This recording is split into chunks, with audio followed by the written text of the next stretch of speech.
Hello, ladies and gentlemen, and welcome back to the 5-Star Podcast. I'm so glad you're willing to spend your time with me. So, before we jump into it, I want to go ahead and remind you, BlackstoneLabs.com, enter code CarryGrow at checkout. I'll save you 20% off your order. Sounds like a good bargain. Alright, I'm going to start saying it faster and faster. Y'all should understand this by now. So, I wanted to talk about one of the hottest things happening in professional wrestling, ? Maybe just within the WWE universe, ?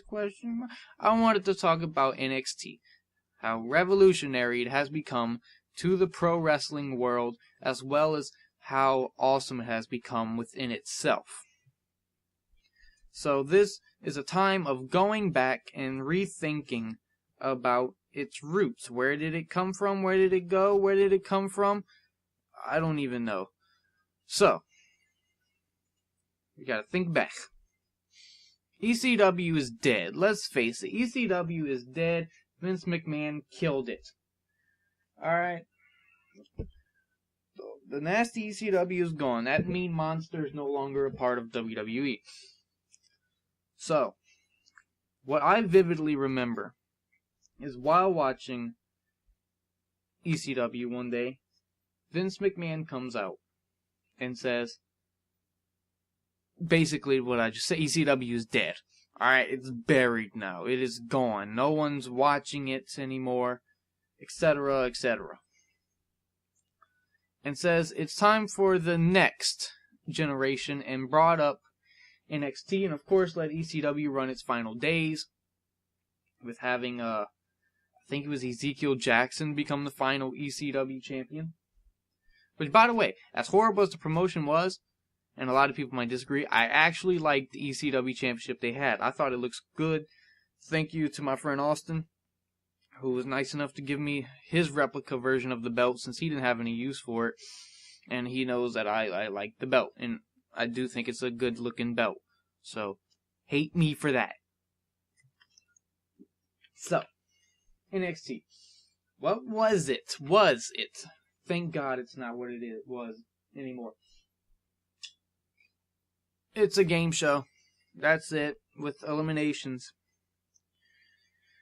And it's interesting, right? And I very much recommend reading this book. If you have not, try to find it somewhere. For cheap, for rich, whatever, it doesn't matter. Is you can read a lot about it in Daniel Bryan's biography. I'm happy enough to be able to be in possession of that. Let me hurry up and try to find the title of it for y'all. It is called, well, it's just called Yes. Alright? It's just called Yes. I'm sorry, I was pretty far. I was by my bookshelf. My wrestling shelf, should I say. It's called Yes, you know? Yes. In there, he discusses a lot of details, and he does bring up the NXT that we no longer know of. Except for me, I still remember it as that, sadly. I know it as what it is today, don't get me wrong. It's just, that was a rough time. So, we have all kind of competitors. You know, I at the time was not familiar with Daniel Bryan. In fact, I wasn't very much informed of stuff outside of WWE and what was known as TNA Impact. I did not know anything but those two. So I did not know who Daniel Bryan or Bryan Danielson or etc. I didn't know. I wasn't familiar with all that because I was kind of young. I had to start doing my own research.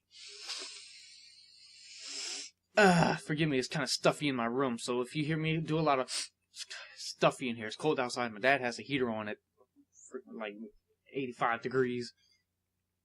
Anyway. It was a game show with challenges. I forgot how they did the eliminations. I don't know if it was based off of popular votes or whatever. And one of the things that I do remember vividly is Daniel Bryan basically kicking himself off of the show. I forgot about that part. I don't know if he said that's what they told him to say, or if he just straight up said that because he was frustrated.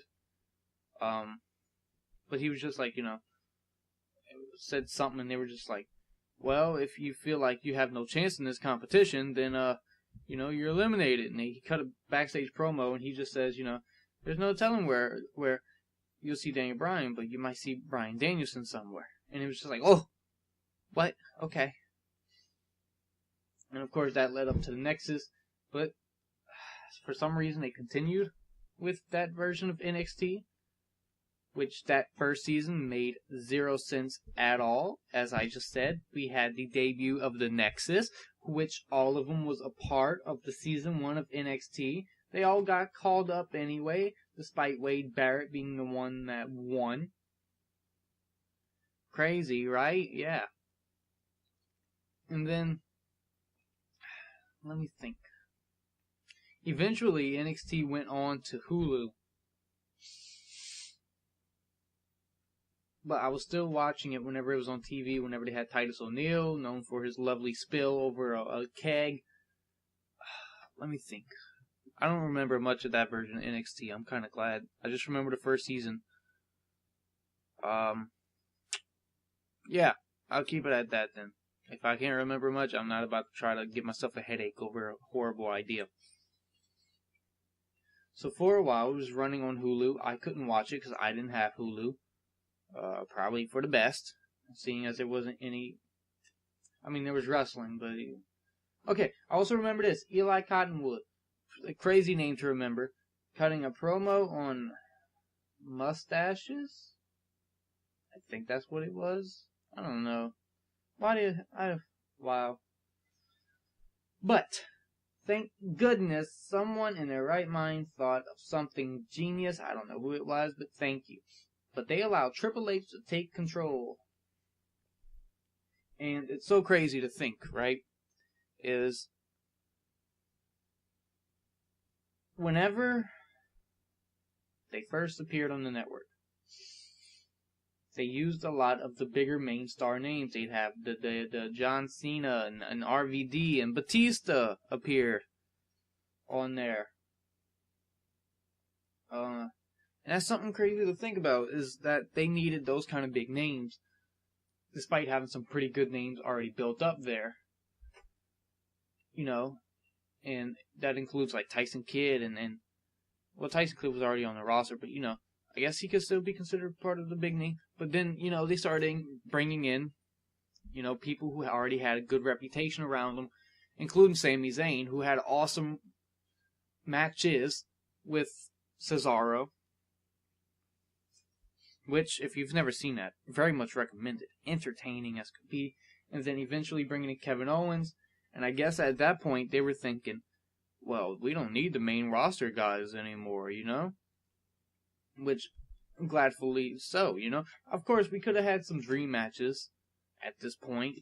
Who knows? We might have been able to see, by now, Seth Rollins versus Adam Cole or something, So, something along the lines. But, there's so many huge names now in NXT that is not necessary for them to have to use the main roster people. But I just want to use this episode as an idea to reflect on how much NXT has changed and how much we should appreciate how much it has changed. Because, let's face it, the original NXT was absolute garbage. And garbage day. It was horrible.